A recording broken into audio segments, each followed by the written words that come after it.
The Ohio State Buckeyes, coming off of a national championship, are clearly very focused on the 2025 season after hearing what the star players have had to say about going into the season.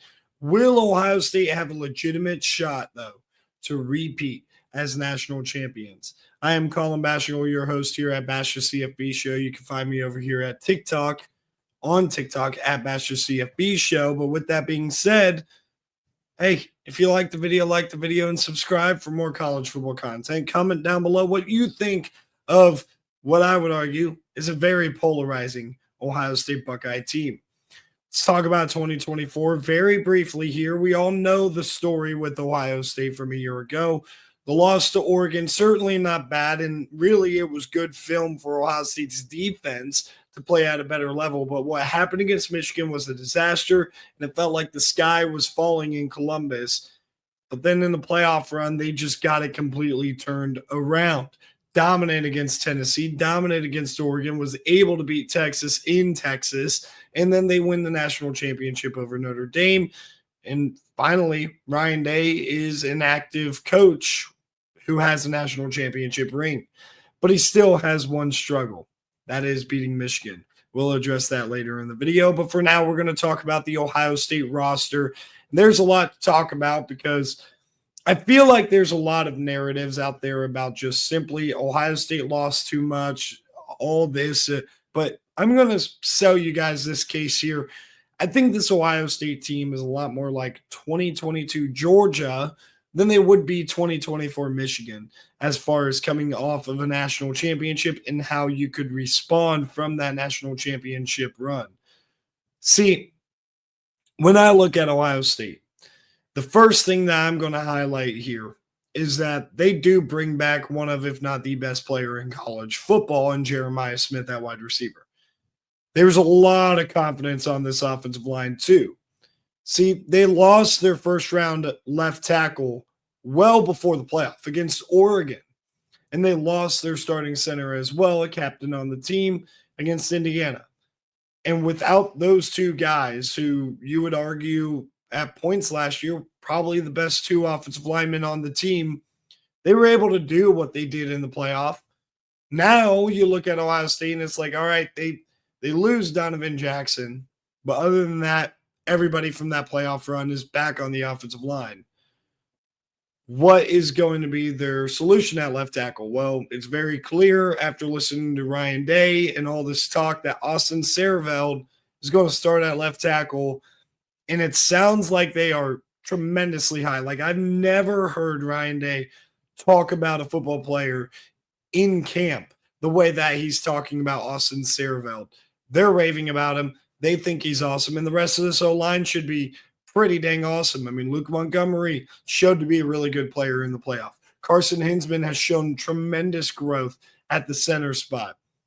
Tegra Shabola has a ton of talent and is super twitched up, and it's all down to that right tackle spot, which is between two transfers, and Ethan Onianwa from Rice, who has played a lot, played Texas before, and looked pretty good.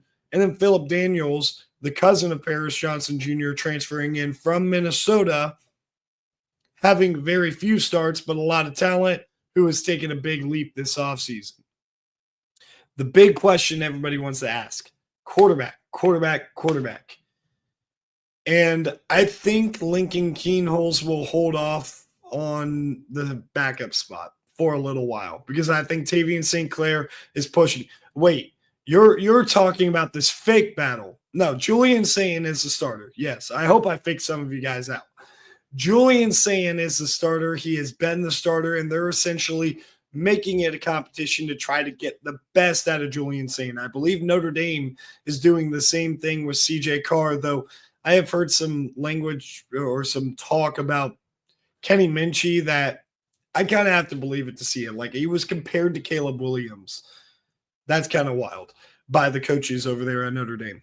Now, when you're talking about this Ohio State team and what Julian Sayin is going to work with, they brought in maybe the best tight end in America in Max Clare. Not to mention they have depth. I've heard Jelani Thurman is having a great camp.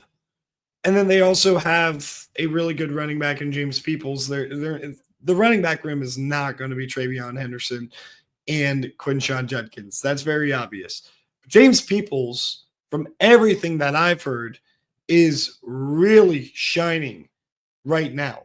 And it also sounds like, and I know this because I've watched him for a couple of years, CJ Donaldson is going to be a really solid back too, especially in the short yardage. Like I've known that based on watching him. He's dropped a little bit of weight, trying to be a little bit more versatile, but short yardage, like he's going to be a good dude to have. Not much depth behind that. I mean, you got true freshman Bo Jackson out there, Sam Williams Dixon still on the roster, but yeah, this Ohio State running back room, it's not super duper deep, but James Peoples sounds like a dog. I think this offense is going to be great. The big question is like, how is this coordinator situation going to work out for Brian Hartline? I don't know because I've heard some things about what had happened in practice from all sorts of different Buckeye media, and it just seems like it's similar, but not the same. Like there's confidence that Brian Hartline will eventually figure it out. But I think Ryan Day, having the background that he has with play calling, is definitely going to help Brian Hartline get into the season. I just wonder how they're going to handle the Texas game. Now, going to the roster, back to the roster, on the defensive side of the ball. Do we question the defensive line? Well, Kenyatta Jackson has been a really solid player, and he seems to be shining. I like Bo Atkinson as well as an edge rusher. CJ Hicks, very, very talented. What I heard, what I heard from Philip Daniels was a little bit wild, but he basically compared CJ Hicks to Abdul Carter. He said mini Abdul Carter, which kind of tells me like he's in the beginning stages of becoming that type of athlete. I'm not saying he's going to be as productive as Abdul Carter, but coming from a left or a tackle, a right tackle who lined up against Abdul Carter at Minnesota, that definitely is very encouraging. So they have that. They have Caden Curry coming back too. And defensive tackle, they should be set. Now, Edric Houston got hurt, but Edric Houston, Caden McDonald, those two guys are going to be really good. And I've heard great things about Jason Moore too. Depth at defensive tackle has been a concern. Love Ohio State's linebackers. They have a couple of athletic freaks that look like something straight out of a prime SEC, whether it's Alabama or Georgia. One of those defenses looks like those types of linebackers. And Sonny Styles, we've seen him, but Arvell Reese too is a guy that I feel like national media doesn't know yet. I think they're going to get to know him. We all know Caleb Downs in the back end, of course. So what else is going on? Well, Matt Patricia talking about him playing in nickel. So it sounds like there's a lot of confidence that both Malik Hartford and Jalen McClain are ready, and they're going to be really good players at the safety spot.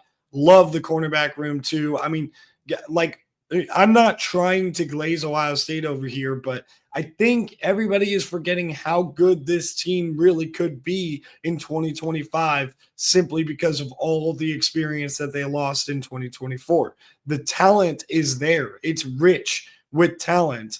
And does the lack of experience make Ohio State turn into from national champions to 9-3 and missing the playoff? Here's the thing about that, right? Is they have all this talent. Alabama has a lot of talent last year and still missed the playoff. So it could definitely happen. I don't necessarily know if they have the gauntlet that Alabama had, but it could happen. And also forgot to kind of address the cornerback room. Jermaine Matthews might, if not, will be for sure. I think that he will, but he might just be an upgrade from Denzel Burke. So they might have actually gotten stronger at cornerback, which is kind of crazy to say because they also have depth. Sounds like Aaron Scott's had a really good offseason. Sounds like Devin Sanchez is a stud as a true freshman, and Davis Enigmanosin is back. So Ohio State's set in the secondary. I think this is the best secondary in America. I firmly believe that. As we take a look at the Ohio State schedule, they do play Texas to open up. That play calling test is going to be huge. They're breaking in 2 new coordinators now. I think Matt Patricia, bringing him in, that's not going to be too big of a downgrade. as far as this defense is going to be a top 10 defense. I firmly believe that. At the very least, a top 10 defense. I mean, they were the best last year. Could they be that? I'm not sure.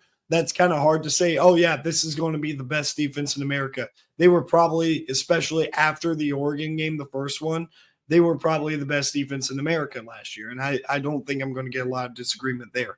But the offensive coordinator situation there with Brian Hartline and what play calling is going to look like against Texas makes that game murky. But any sort of problems that you have against Texas, win or lose, you could sort out against Grambling in Ohio in the bye week before a tough road trip to Washington. And I didn't put the date there. That's my bad. That's on September 27th.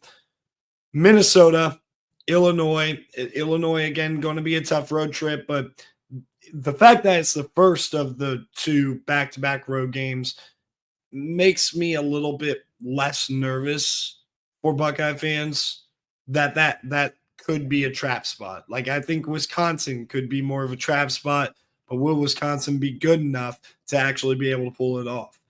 Penn State off a bye. Of course, Penn State's also off a bye. That game's going to be a monster. And then 3 games before Michigan that they should have no problem winning. And then you got the big game, a game that Ryan Day has not been able to win the last couple of years. So let's talk about the schedule predictions here for Ohio State, starting with the Texas game. It is interesting to me that Ohio State has all of this talent, but we want to point out any sort of warts that this roster could have, but nobody's doing that to Texas. Their offensive line is not looking good right now. And with the first start for Arch Manning against an NFL defensive coordinator with a continuity on that defensive staff too, like this staff is all been together from a positional standpoint. And the only thing that changed was Matt Patricia, who's more of a player's coach than Jim Knowles. Yeah, this defense is going to give Texas a whole lot of fits. It's going to create a lot of confusion with the offensive line. They're going to have problems moving the football. But can Ohio State move the football in Texas? I think it's going to be challenging, but the talent that they have at wide receiver, the offensive line, lack of questions that Ohio State has, I think that that's going to be the difference. I'm positive it will be Julian Sain, so I'm just going to say Julian Sain being the starter, this being his first start, I think it's going to help him a lot that he has those wide receivers, the tight end Max Clare, who I think will have a huge day, and that offensive line, who I think is going to be really good and really smart and be able to handle Texas's talented front seven. I think Ohio State cuts out a close, low-scoring victory at home against Texas, and they're probably going to move to number 1. I'm just telling you that right now, Penn State fans.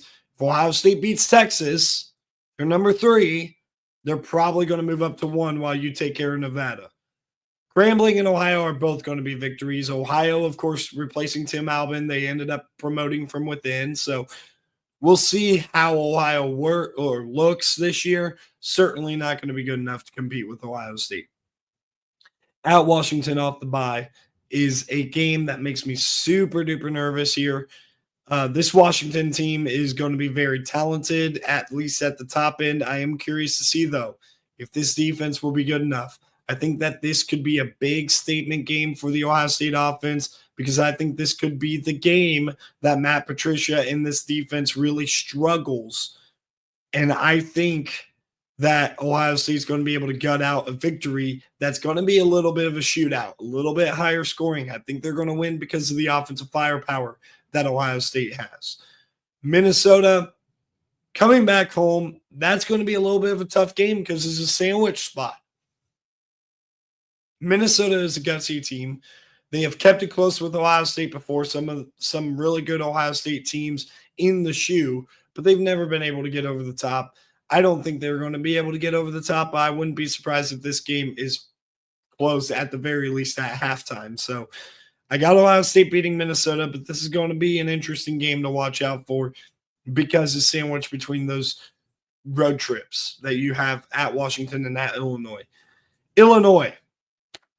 This game's going to be a lot of fun. There is potential for Illinois to be undefeated going into this game. I have already done my Illinois prediction. So if you watch that, first go and watch that. Pause this, go and watch that if you don't want a spoiler.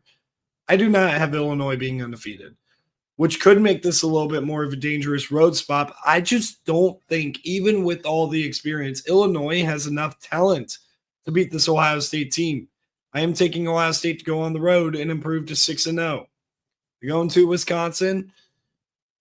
Oh boy, I really just I'm rooting for Luke Fickle. I hope he gets the job done. And by the way, in case this hasn't been obvious in the video, if you haven't been around the channel, I am an Ohio State fan. I am very objective. This is not a prediction that I'm just going to pick Ohio State to win every game and they're going to be the best team in America, but whatever. Illinois. We move on from that. Okay, Wisconsin. I had to have a little bit of a mental reset there. I want Luke Fickle to win. He doesn't have the talent. They do not have the dudes. This should not be a problem for Ohio State. Going into the bye week, preparing for Penn State. Can you trust Drew Aller in this offense to go and get that W? I just did the Penn State preview a couple days ago. It was posted on Monday. Make sure you check that out. I talk glowingly of Penn State, but I don't think they can go in the shoe and win this game. I think that Penn State and Ohio State is very similar to Ohio State and Michigan right now, where it's at the point, and quite honestly, I've never truly, and this might be the Buckeye fan in me talking, I've never truly really worried about Penn State coming into the shoe, especially in beating Ohio State. But even like last year or 2022, I was not really that concerned. Like, I never really thought Ohio State would lose that game. I mean, sure, when Ohio State went down 10-0 after Will Howard threw the pick six, I was like, oh, shoot. But generally speaking, going into the game and talking about it in the offseason, like it's been a while since I've had confidence that Penn State could do it. I think probably 2017 was the last time. I think that I have a little bit less confidence with Ohio State winning it than most years. I think this is maybe the most complete roster James Franklin has had, but even still, I don't trust it. I'm taking Ohio State. At Purdue, this should be no problem. Purdue's in full rebuild mode, and Ryan Walters could not get that off the ground, and so it's still on ground zero right now with Barry Odom. And it's going to be a rough year again for Purdue. I got Ohio State winning. UCLA comes into town. It's going to be a little bit chilly in November. We remember the last time Nico Iamaleava went to the shoe, played Ohio State. Plus, they just don't have the talent. I think that UCLA could be better than what people expect, but I think hovering around that 5-6 win mark is where they're going to be at, and that team's just not going into the shoe and beating Ohio State. Now, Rutgers. This is a huge look-ahead spot. You're talking about all the emotions that go into that Michigan game, and you're playing Rutgers. Rutgers has been really, really solid lately.